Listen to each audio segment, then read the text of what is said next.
नमस्कार दोस्तों, मेरा नाम है अश्विनी सिंह। एमसीक्यू सीरीज कर रहे हैं हम मॉडर्न हिस्ट्री की। ऑलरेडी 90 क्वेश्चंस हम कर चुके हुए हैं 3 पार्ट्स में। आज ये फोर्थ पार्ट है, इसमें हम 91 क्वेश्चन से स्टार्ट करेंगे। 30 क्वेश्चन कर रहे हैं हर एक पार्ट में। ये सभी के सभी क्वेश्चन एसएससी जीडी के जो 2019 से लेकर 2023 तक क्वेश्चन आए हुए हैं, उनको ही मैंने मिक्स करके लिखे हुए हैं। तो क्वेश्चन नंबर 91 हम पढ़ रहे हैं। ये कह रहा है, what idea is given by Gandhi ji for the family planning. A option है सेल्फ कंट्रोल, बी है स्टरलाइजेशन, सी है रिस्ट्रेन, डी है लूप। राइट आंसर बनता है जो क्वेश्चन नंबर 91 का, वो है आपका A part, self control. Question number 92 की बात करेंगे। ये कह रहा है, in which year Gandhi ji return from South Africa. A option है 1915, बी है 1917, सी है 1916 और डी पार्ट है 1918। राइट आंसर जो क्वेश्चन नंबर 92 का बनता है वो है आपका ए पार्ट 1915। क्वेश्चन नंबर 93 की बात करेंगे। ये कह रहा है, which one of the following trader came to India during the Mughal period. इसमें से कौन सा ट्रेडर है जो सबसे पहले आया था मुगल पीरियड के टाइम पर। ए ऑप्शन है पोर्चुगीज, बी है डच, सी है डेनिश, डी है British. Right answer question number 93 का जो बनता है वो है आपका A part, Portuguese. Question number 94 की बात करेंगे। ये कह रहा है, the Maratha and the Kesari व newspaper published by Lokmanya Tilak to awaken the people. In which language was the Maratha published? तो जो क्वेश्चन नंबर आपका ये 94 है, ये कहना चाहता है कि मराठा और केसरी जो न्यूज़पेपर थे, ये लोकमान्य तिलक ने पब्लिश किए थे। लेकिन अब आपने ये बताना है जो मराठा न्यूज़पेपर है ये किस लैंग्वेज में पब्लिश हुआ था। राइट आंसर जो क्वेश्चन नंबर 94 का है इंग्लिश। जो मराठा है वो है इंग्लिश लैंग्वेज में हुआ था, यानी कि डी आंसर। नंबर 95 है, by which amendment of the constitution of India privy purses and the privileges of princes abolished. इस क्वेश्चन का मतलब है कि जब देश हमारा आजाद हुआ था 500 प्लस ऐसी प्रिंसली स्टेट्स थी जो इंडिया के साथ जुड़ी थी। तो जो उनके राजा थे उनको अलग से स्पेशल प्रिविलेजेस दिए थे, जैसे कि उनको पेंशन वगैरह प्रोवाइड की गई थी। फिर जो हमारी आयरन लेडी है यानी कि इंदिरा गांधी जी की सरकार के टाइम पर ये जितने भी प्रिविलेजेस वगैरह थी, पेंशन वगैरह थी, ये सारी की सारी बंद करवा दी गई। अब इस क्वेश्चन का मतलब ये है कि आपने बताना है कि जो ये पेंशन वगैरह उन राजाओं को मिलती थी वो कौन से कॉन्स्टिट्यूशन अमेंडमेंट के थ्रू बंद कर दी थी। तो राइट आंसर इसका बनता है आपका B part, 26th amendment 1971।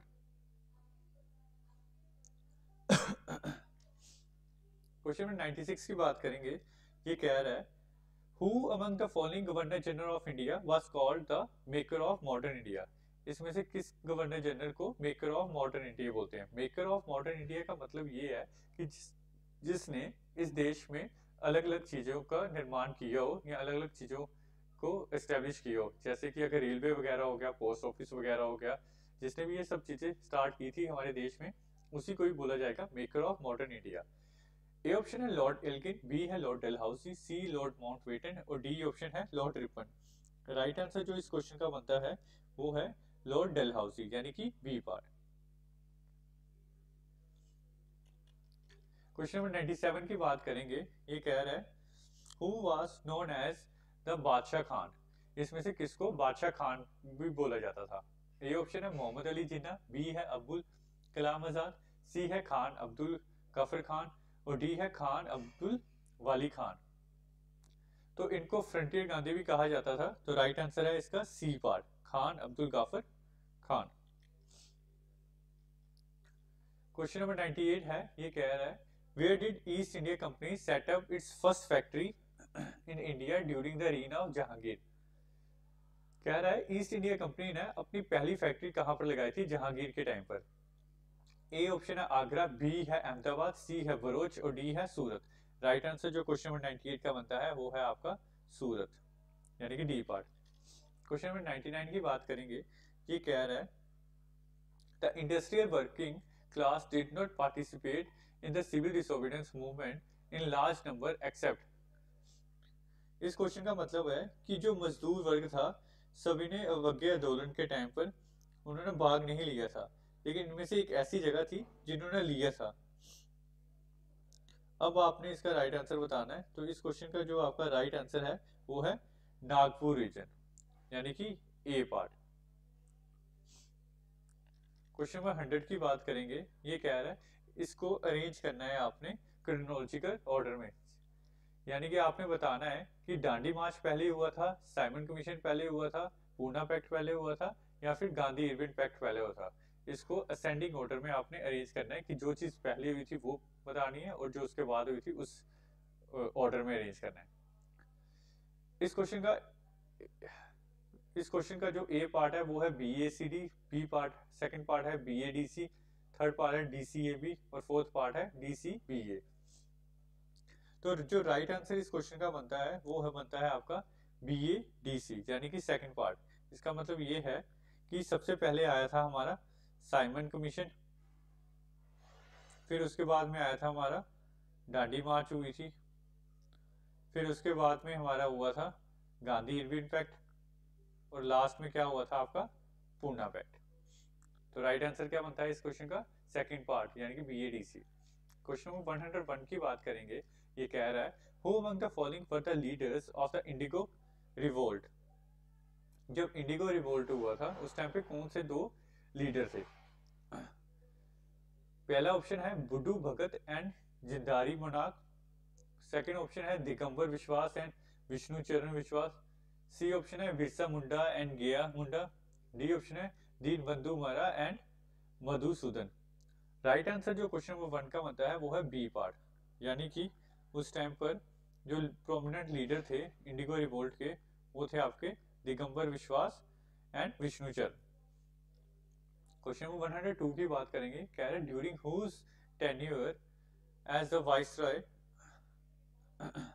Viceroy of India were the great martyrs Bhagat Singh, Sukhdev and the Rajguru hanged. कह रहे किसके टाइम पर जब ये राजगुरु भगत सिंह और सुखदेव जी को फांसी दी गई थी, उस टाइम पे कौन था वाइसरॉय ऑफ इंडिया? तो जो क्वेश्चन नंबर 102 है इसका राइट आंसर है B part, Irwin, lord Irwin. Question number 103 की बात करेंगे। ये कह रहा है which Anglo Mysore war and which year was Tipu Sultan killed. कह रहा है कि किस एंग्लो मैसूर वार में और कौन से साल में जिसमें टीपू सुल्तान की मार दिया गया था। ए ऑप्शन है थर्ड एंग्लो मैसूर वार 1792, बी ऑप्शन है थर्ड एंग्लो मैसूर वार 1799, सी ऑप्शन है फोर्थ एंग्लो मैसूर वार 1799 और डी ऑप्शन है fourth Anglo Mysore war 1805। Question number 103 का जो राइट आंसर बनता है वो बनता है आपका थर्ड पार्ट, यानी कि फोर्थ एंग्लो मैसूर वॉर 1799।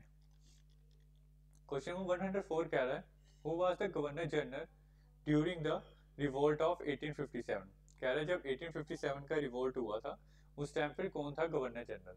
ए ऑप्शन है लॉर्ड कैनिंग, बी है लॉर्ड इरविन, सी है लॉर्ड लिटन, डी है Lord Willingdon. Right answer question number 104 का बनता है वो है लॉर्ड कैनिंग। क्वेश्चन नंबर 105 की बात करेंगे। ये कह रहा है who was the prominent leader in Lucknow during the revolt of 1857। आपने बताना है इस क्वेश्चन में जब 1857 का रिवोल्ट हुआ उस टाइम पर लखनऊ की तरफ से कौन था जो मेन लीडर था। तो इसका जो राइट आंसर बनता है वो है आपका बेगम हजरत महल, यानी कि ए पार्ट। इसके अलावा मैं आपको ये भी बता देता हूँ जो रानी लक्ष्मीबाई थे ये थे झांसी की प्रोमिनेंट लीडर। जो ये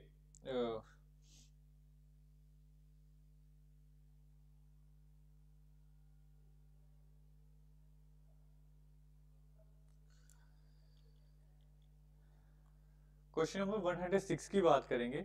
ये कह रहा है who is the author of the book the first Indian war of independence 1857 to 59। तो इसका ए ऑप्शन है कार्ल मार्क्स, बी है सैयद अहमद खान, सी है आरसी मजूमदार और डी है एसएन सेन। राइट आंसर जो क्वेश्चन नंबर 106 का बनता है वो है A part Karl Marx. Question number 108 की बात करेंगे। ये कह रहा है Which of the following states was the first to be annexed by the doctrine of lapse? Doctrine of lapse जो था ये एक ऐसी पॉलिसी लाई गई थी लॉर्ड डलहौसी के द्वारा कि जिसके थ्रू अगर किसी का अपना बेटा नहीं है तो वो उसकी जो रियासत है वो पूरी की पूरी क्या करी जाएगी, अंग्रेजों के अंदर आ जाएगी।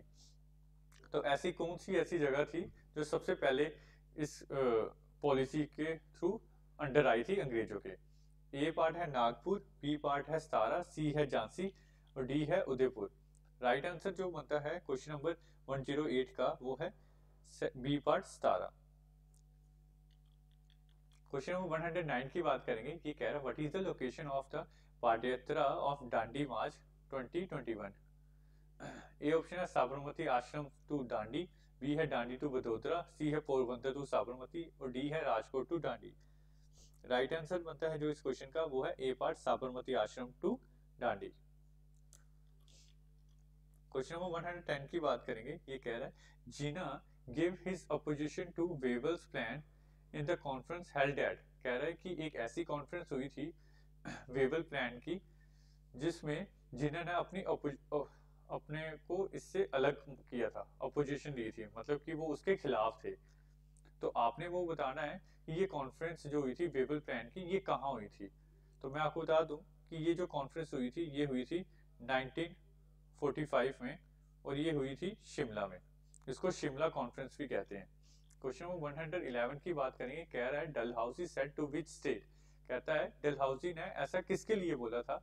Cherry that will drop into our mouth one day. ये ऐसी एक जगह है जो एक ना एक दिन आपको मिलेगी ही मिलेगी। ए है अवध, बी है झांसी, सी है मैसूर और डी है Patiala. Right answer question number 111 का है A part Awadh. Question number 112 की बात करेंगे। ये कह रहा है who among the following was only Jewish viceroy of India? इसमें से कौन सा है जो ज्यूइश था और वो वाइसरॉय ऑफ इंडिया रहा? ए ऑप्शन है आपका लॉर्ड कर्जन, बी है लॉर्ड कैनिंग, सी है लॉर्ड इरविन और डी है Lord reading. Right answer question number 112 का है डी पार्ट लॉर्ड रीडिंग। 113 की बात करेंगे। क्वेश्चन नंबर 113 है the Muslims if contented and satisfied would become the greatest bulwark of British power in India। कह रहा है ये किसने बोला है? ए ऑप्शन है हर्बर्ट रिस्ले, बी है लॉर्ड लिटन, सी ऑप्शन है डब्ल्यू हंटर और डी ऑप्शन है इसका एच.एन. वेल्सफोर्ड। राइट आंसर जो इस क्वेश्चन का है वो आपका है C part W Hunter. Question number 114 की बात करेंगे। ये कह रहा है who establish imperial cadet corps? ये किसने एस्टैब्लिश किया था? Lord Minto, Lord Curzon, C Lord Lytton, D है लॉर्ड रिपन। राइट आंसर 114 का है आपका बी पार्ट लॉर्ड कर्जन। 115 की बात करेंगे। ये कह रहा है who amongst the following is considered to be the father of local self government in India? कह रहा है local self government in India को इसके फादर कौन बोलते हैं?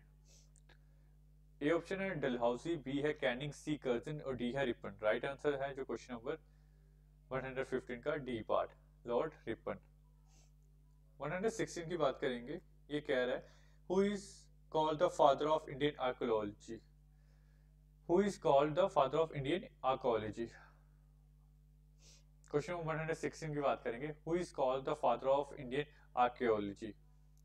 ए है अलेक्जेंडर कनिंग, बी है जॉन मार्शल, सी है मोटिमर व्हीलर और डी है James Prinsep. Right answer question number 116 का है A part Alexander Cunningham. Question number 117 है। ये कह रहा है during the tenure of which governor general was the ancient monument preservation act passed? जो ancient monument preservation act pass हुआ था वो किसके टेन्योर के टाइम पे हुआ था? ए है लॉर्ड मिंटो, बी लॉर्ड लिंडिंगको, सी है लॉर्ड कर्जन, डी है लॉर्ड कैनिंग। राइट आंसर है क्वेश्चन 117 का आपका सी पार्ट लॉर्ड कर्जन।